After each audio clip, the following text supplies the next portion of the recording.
Oh, welcome to an episode of Reflections with the Cosmic Miracles. My name is Devavan. Welcome that you are here willing to be with me for a moment and accompany me in this remembrance of how we went home, how we remembered what our function is, what is really here in our own mind, in my own mind, to be transformed. And today we will have a look, as also Jesus makes an emphasis right at the beginning of this course, that the sense of need implies lack. And that sense of lack, that concept of lack, that something could lack in your mind or for your human experience or for your experience of awakening from the dream, is really the thought structure and thought form that you are invited to transform. Because any idea of lack that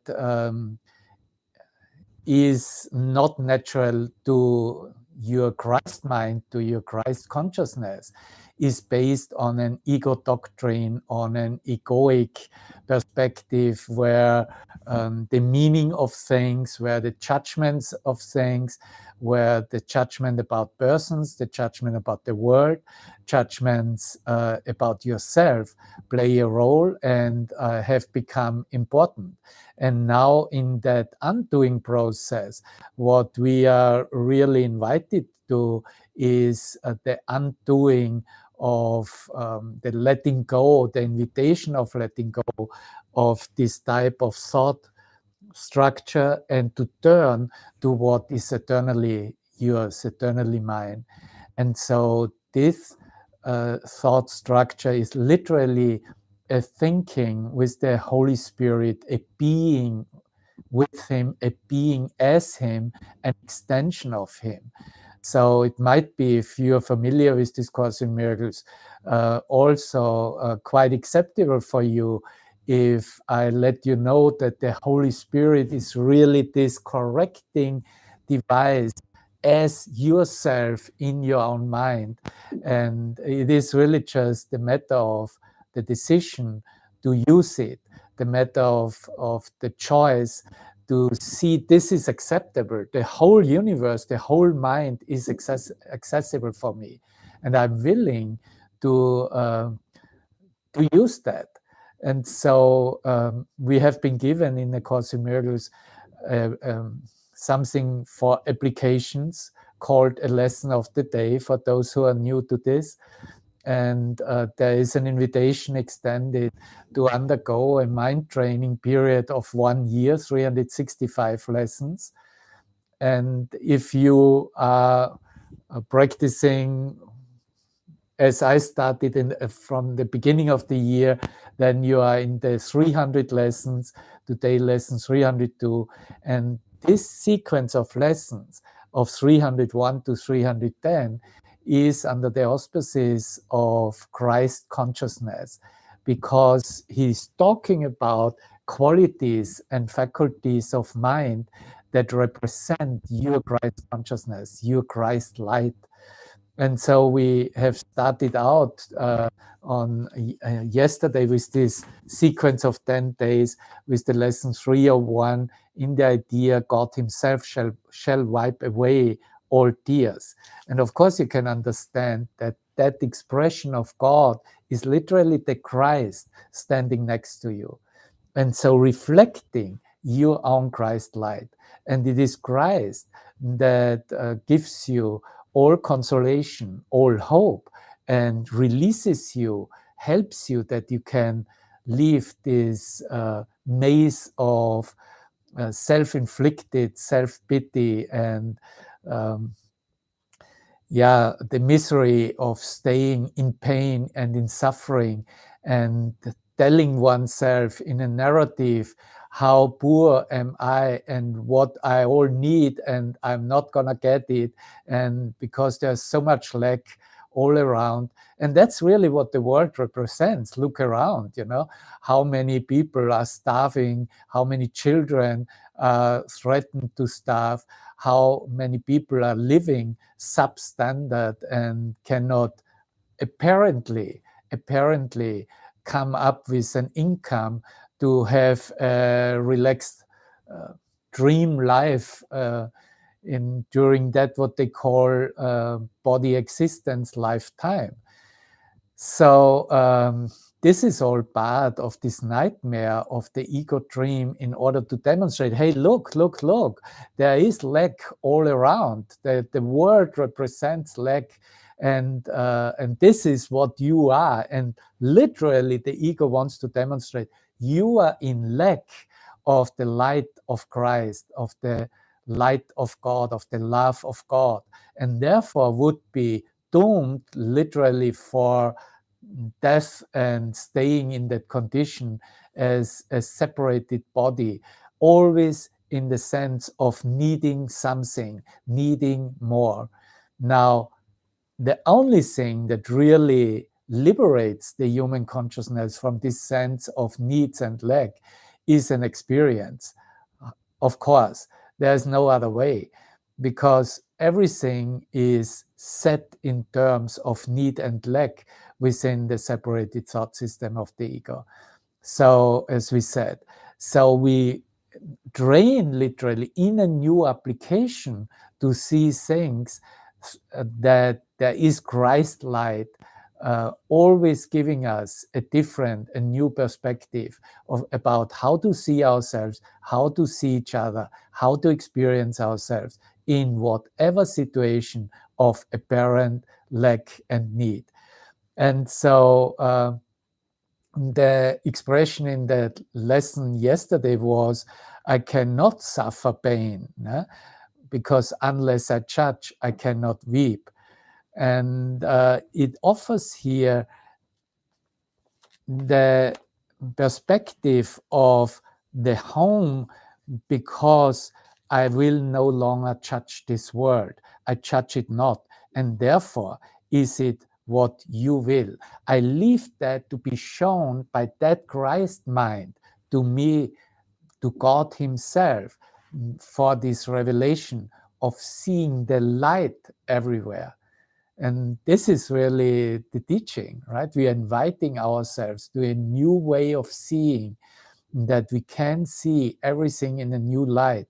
And we're not going to keep that on a conceptual level, but it has to be a real sense of oneness and beingness, being all that I see, in order to know that I see that what God wills for me. And so the invitation and the expression in that prayer section was, let me behold this world, right? Uncondemned, without condemnation. Through happy eyes, forgiveness has released from all distortion. I made up all distortion in my mind. Now I'm invited to see everything to the happy eyes of Christ. That literally forgiveness, the action of letting it go, letting go that meaning that I've given everything, and letting that be replaced by a new sight. And then we arrive that God's word, or Christ's word, the word of Christ, is happy.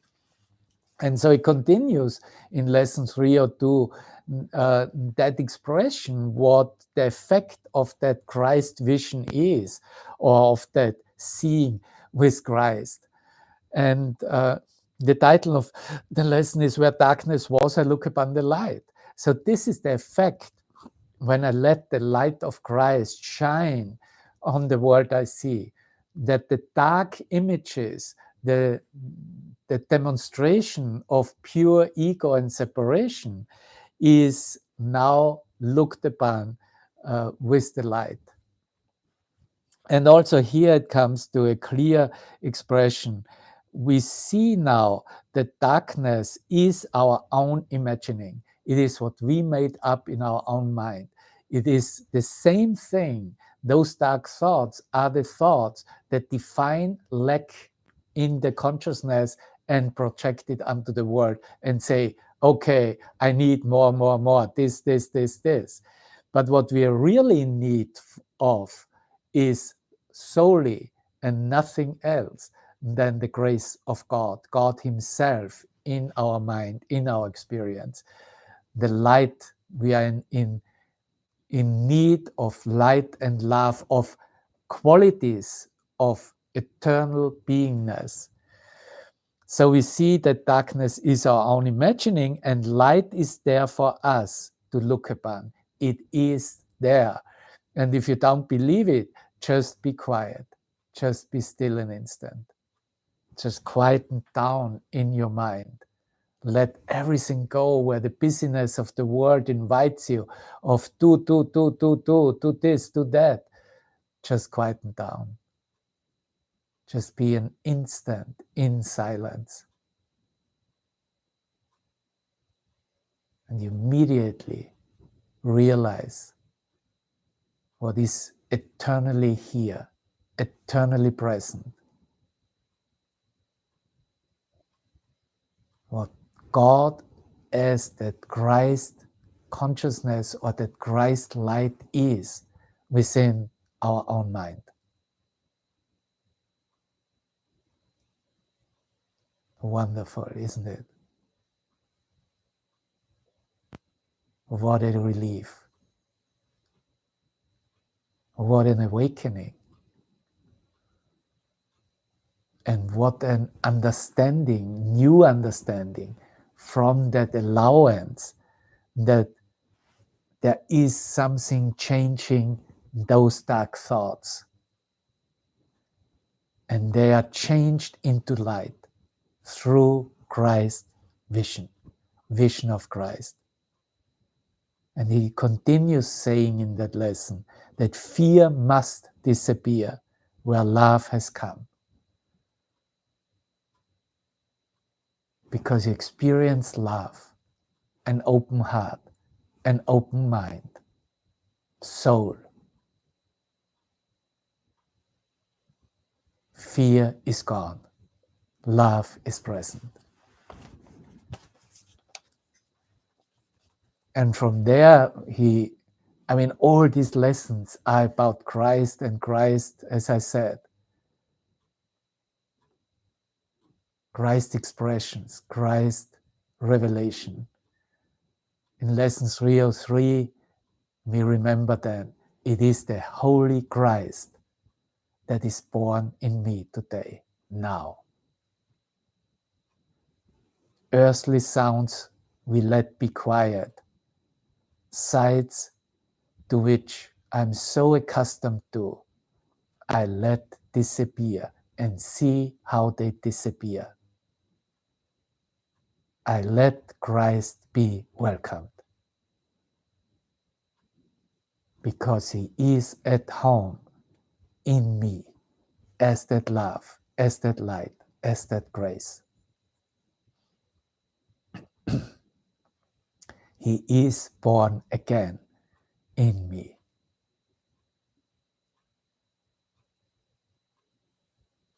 Your brother's rebirth, the rebirth into Christ consciousness that you see is happening all around you, is happening in me, in you, brother.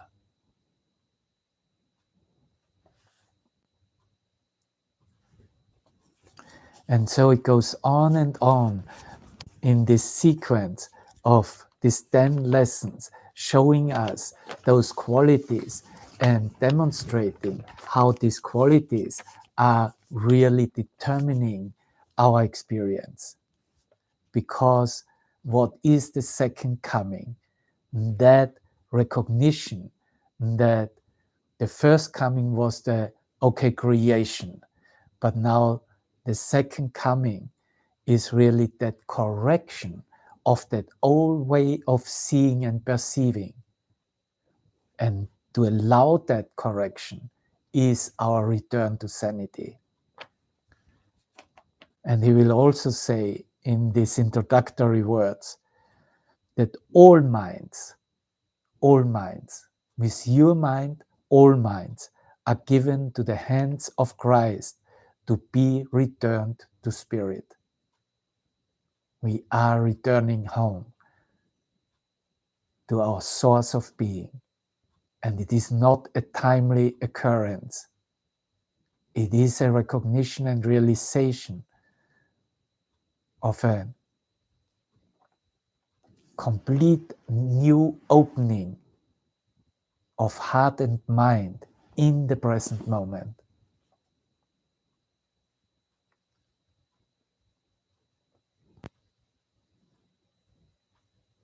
Everyone who ever came to die, he says, or yet will come, or who is present now, is equally released what he made.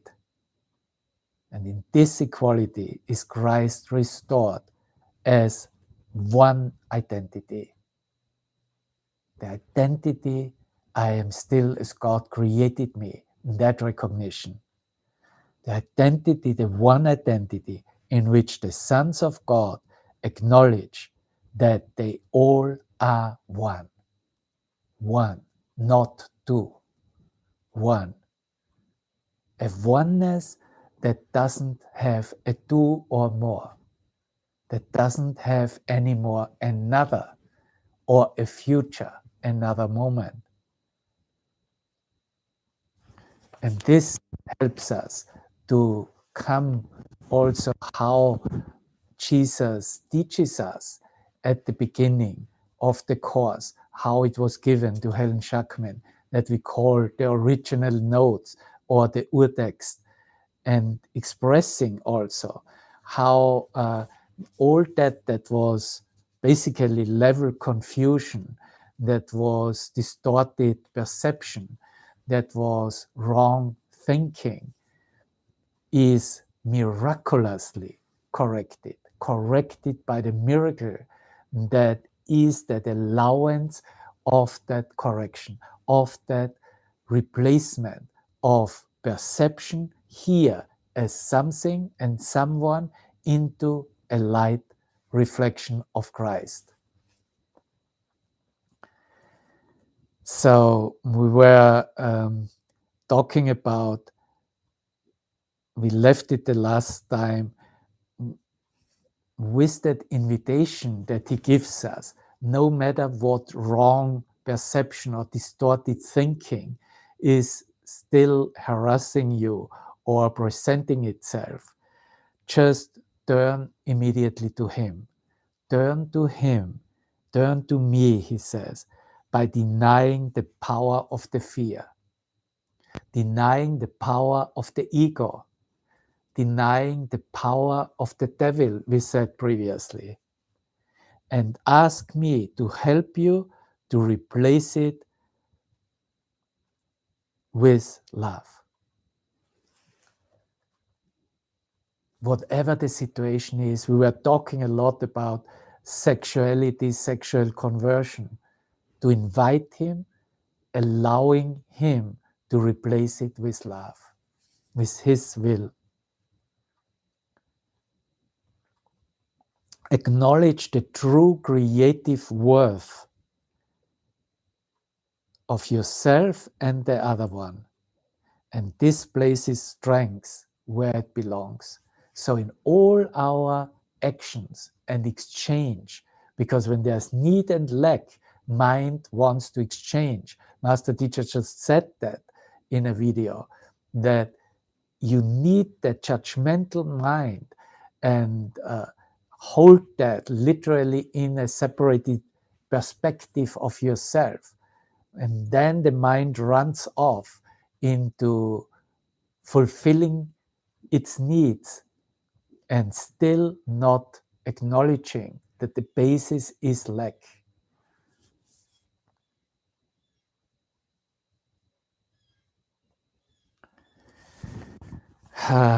So beautiful, no? I will now leave those perspectives given in the Urtext. We are still right in the, that is still part of the Miracles Principle 48, and we had a look also at the what was in the notes in the Urtext, but is part of section 7, which was about looking at fantasies, projections, and all those distortions of perceptions. And I will continue now here with that expression. Remember that you who want peace can find it only by complete forgiveness. I was just reading you that from the lesson. He does call it forgiveness, right? How that is accomplished. You never really wanted peace before, so there was no point in knowing how to get it. This is an example of the need to know principle. The need to know principle, which was established by the plan of atonement long before. No kind of knowledge is acquired by anyone unless he wants it or believes in some way he needs it. A psychologist doesn't need a lesson on the hierarchy of needs as such, but like everyone else, he does need to understand his own hierarchy of needs. This particular set of notes will be the only one which deals with the concept of lack, because while the concept doesn't exist in the creation of God, it is very apparent in the creations of man. It is in fact the essential difference. A need implies lack by definition. Here we have it. Need implies lack by definition. It involves the recognition, conscious or unconscious, and at times fortunate superconscious, he wrote in parentheses, that you would be better off in a state which is somehow different from the one you are in. So here would also be the invitation, whatever, let it be different than just be in a perception of separation, of judgment, and of this world that just represents and offers constantly to go into darkness, into pain, into suffering. Until the separation, which is a better term than the fall, nothing was lacking. So we know that it was called the fall. And that is when the story of Adam and Eve and realizing to be separate. And they were very ashamed and noticed that they were naked, right? So before that fall, he says, nothing was lacking. This meant that man had no needs at all. If nothing is lacking, take that with you, brother. You have no needs at all. If you see that everything is in abundance, everything is given in abundance, you do not have any needs whatsoever. If he had not deprived himself, he would never have experienced them, the needs. Yeah. Or after the separation, needs became the most powerful source of motivation for human action.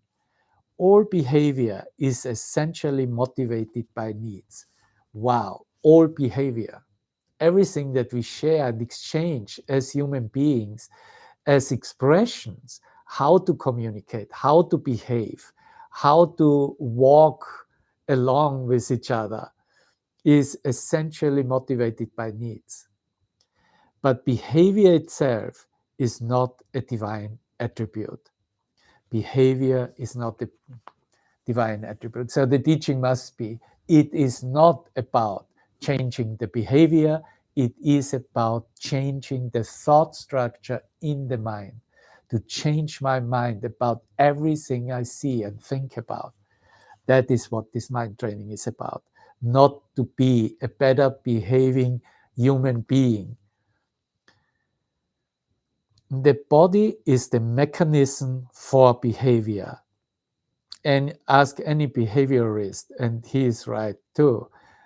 She wrote in parentheses, you tell your own classes that nobody would bother even to get up and go from one place to another if he did not think he would somehow be better off. I was just saying that.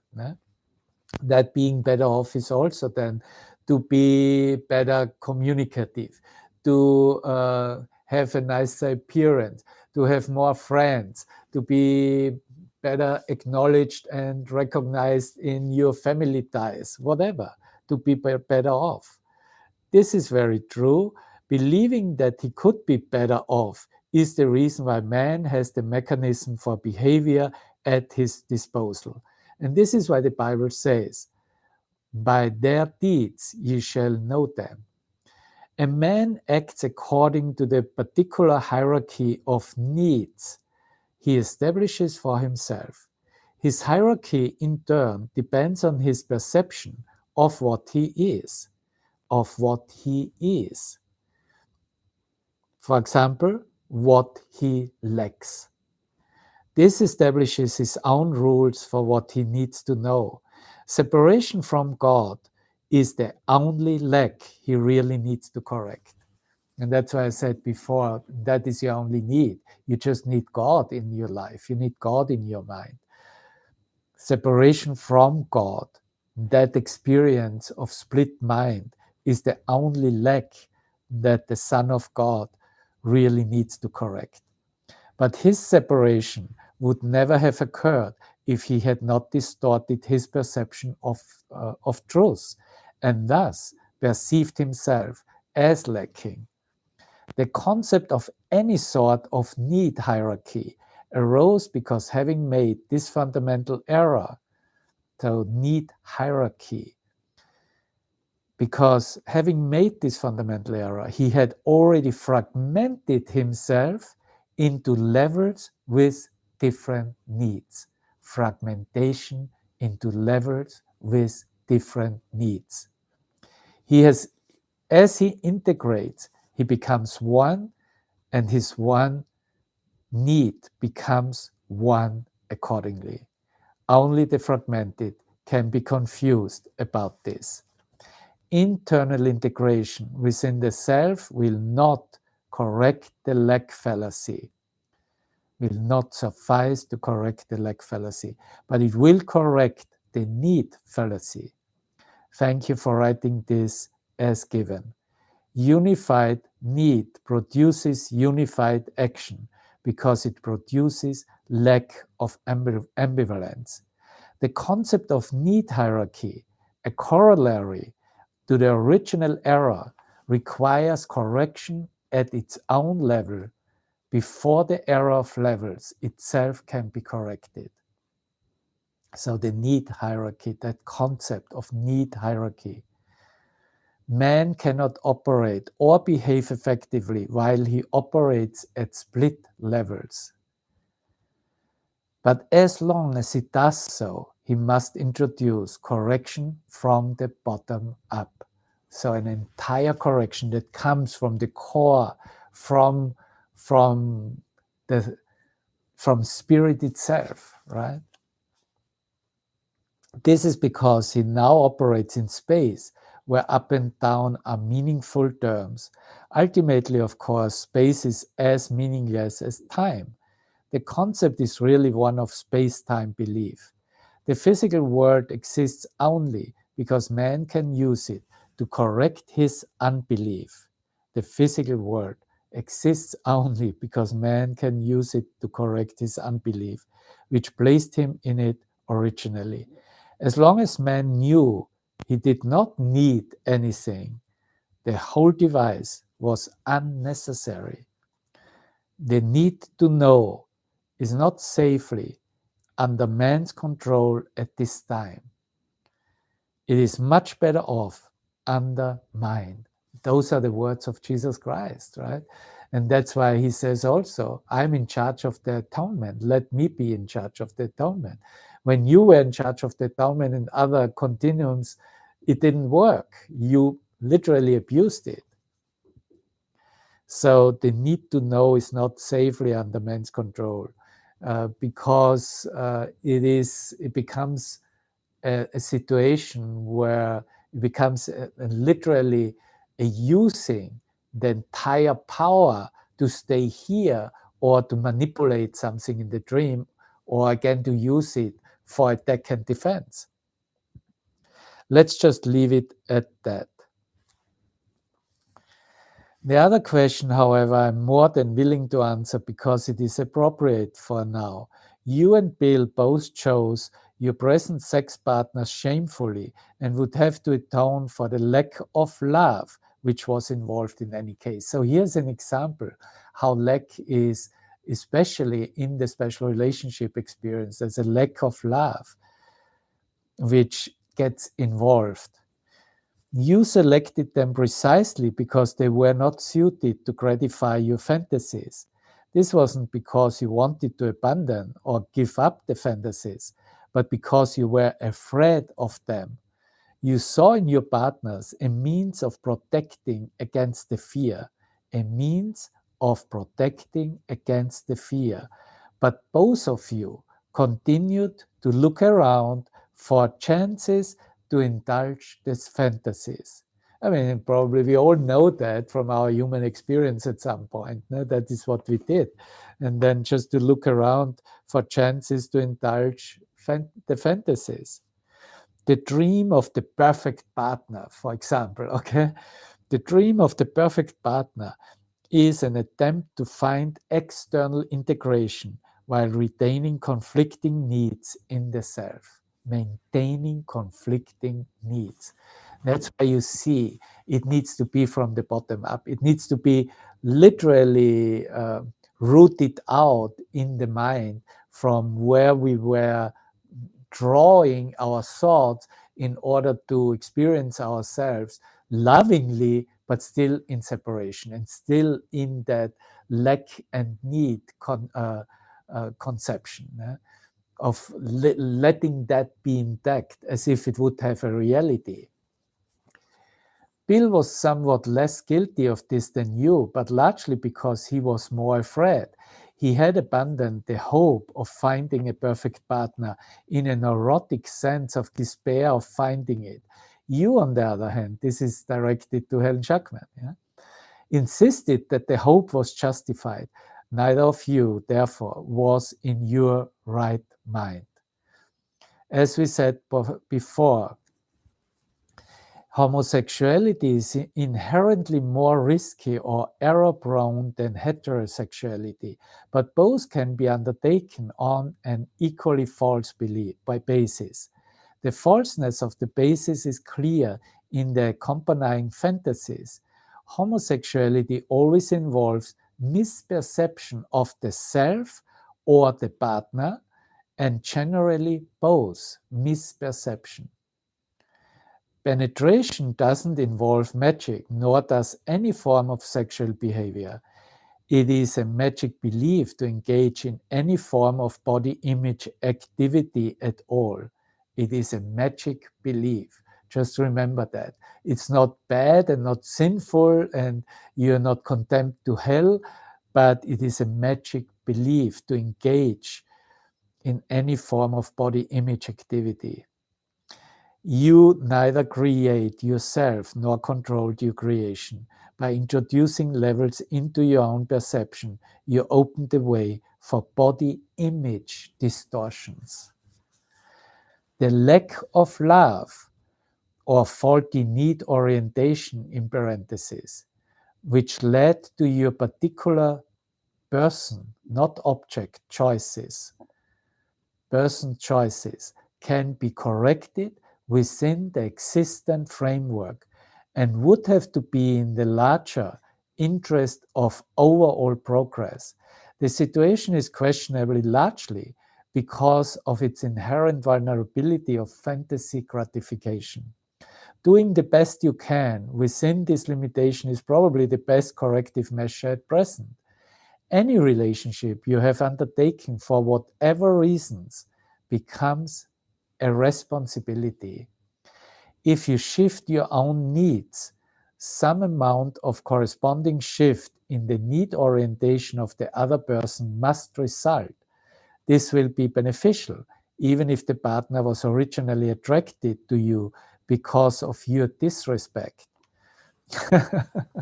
You know that too, right? Because of disrespect, the partner was originally attracted to you.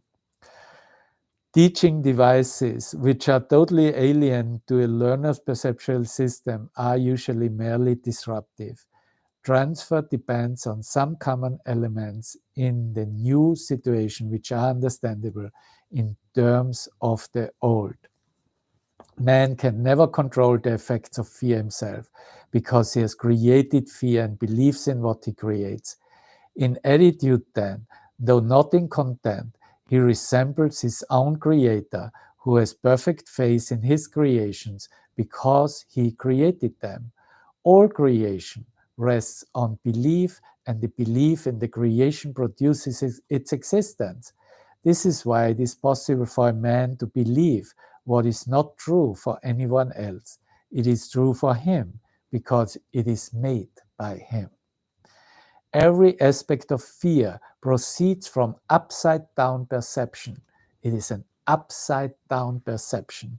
The truly creative devote their efforts to correcting this. The neurotic devotes his to compromise.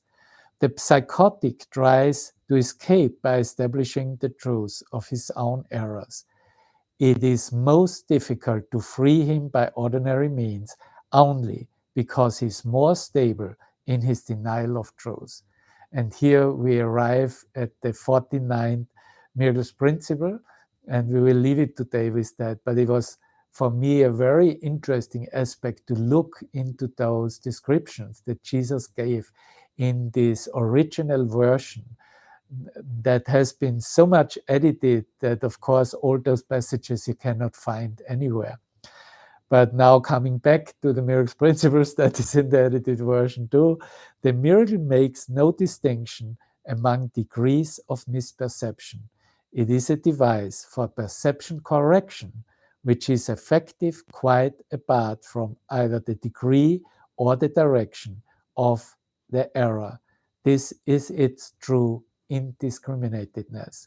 So this is where we arrive, is all this need and lack, necessity of transformation, or reality and experience oneself in frustration, in still fear, in still fantasies, in still ideas of there's not enough love or not all love here, so the lack of love. It is the miracle that makes no distinction among degrees of misperception. It's all a misperception that leaves you on the timeline and the perspectives of categorization and continuation of judgments. It is the device for perception correction. The miracle is the device for correction, for perception correction, how to correct perception, which is effective quite apart from either the degree or the direction of the error. This is its true indiscriminatedness. And into Christ-controlled miracles. So I wish you a wonderful day, evening, morning, wherever you are, whenever you join in, listen to this channel, listen to this teaching of Jesus given here in A Course in Miracles and extended by this detailed original description, the Urtext version. And I love you with my heart, and yeah, see you from outside this frame as love, in love. And so from Christ to Christ. Bye-bye. Thank you.